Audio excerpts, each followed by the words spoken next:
Hi, this is Michelle, and I've got another review for you today. So this is a 3DS game called Shinjuku Dungeon. I believe this game is out in America right now, so if you want to look on the eShop, I think you can find it. The basic idea of this game is that Shinjuku Station in Tokyo, if you've ever been to Tokyo, you've probably been to Shinjuku Station, one of the busiest, if not the busiest train stations in the world. And the basic layout and design of the thing is like the Death Star. It is a massive, sprawling complex that is just impossible to navigate. It looks like the Death Star, except painted white instead of black. And it is so immensely vast and confusing that someone decided to map out the whole thing and then turn it into a dungeon for an entire game. Hence, Shinjuku Dungeon. So, this game plays out like a Zelda-style top-down adventure. I have a little sword here.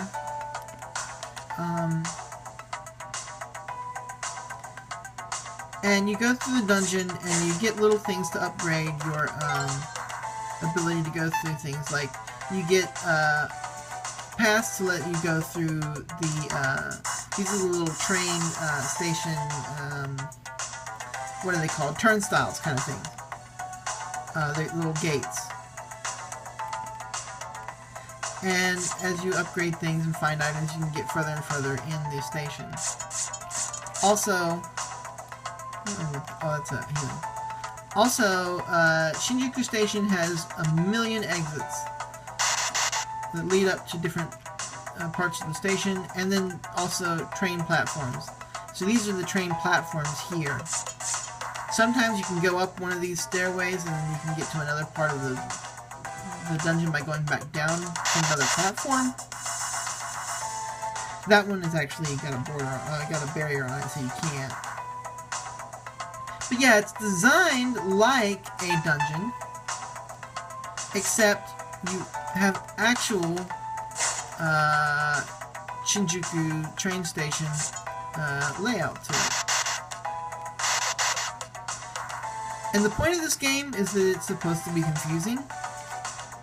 The overall problem that I have with it, however, it is that it is literally as confusing as the actual train station.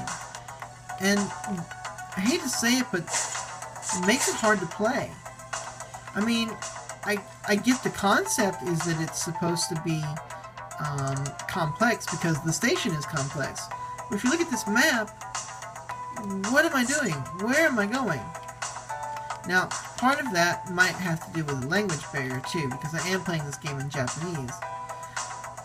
Although that's somewhat of an aspect of being in Shinjuku Station, if you're a foreigner, is that it can be extra complicated because of the Japanese. Granted, there's English everywhere. But the important thing is that if your game's going to be complex, and it's going to be based on something that's super complex and very confusing, this is the save point here, by the way, then you need to at least remember that you're making a game that people have to actually sit down and play.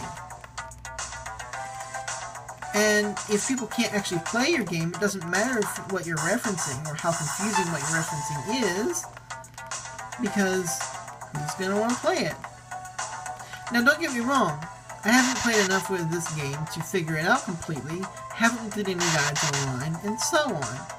So while it does give you the sense of being lost in a train station in Tokyo that's the size of a small city, it also gives you the sense of being lost in a train station in Tokyo that's the size of a small city.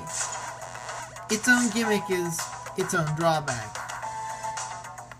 Overall, it's kind of cute, but as far as I can tell, the music doesn't change, which is a bit of a problem. And the gameplay's not that interesting.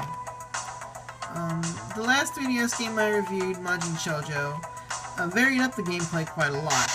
The next one that I will show you doesn't vary up the gameplay at all, but varies up the world enough that it is very interesting, and that is Fire Rune. This, Shinjuku Dungeon, doesn't quite do enough of either. It's not bad for the price. I'm willing to say this was maybe 200 yen, about $2 roughly, American. But if it's more than that, it's not worth it. If it's less than that, it's fine. If it's $2 or less, then this is fine. It's not amazing, but fine. Otherwise, you could probably skip it. Still, it's cute, and it does show that the 3DS is open to indie experiences that are somewhat nostalgic, and I like nostalgic. So, wasn't a huge, complete waste, but also wasn't the best. If I had to rate it, I'd give it a moderately okay out of 10. See you next time.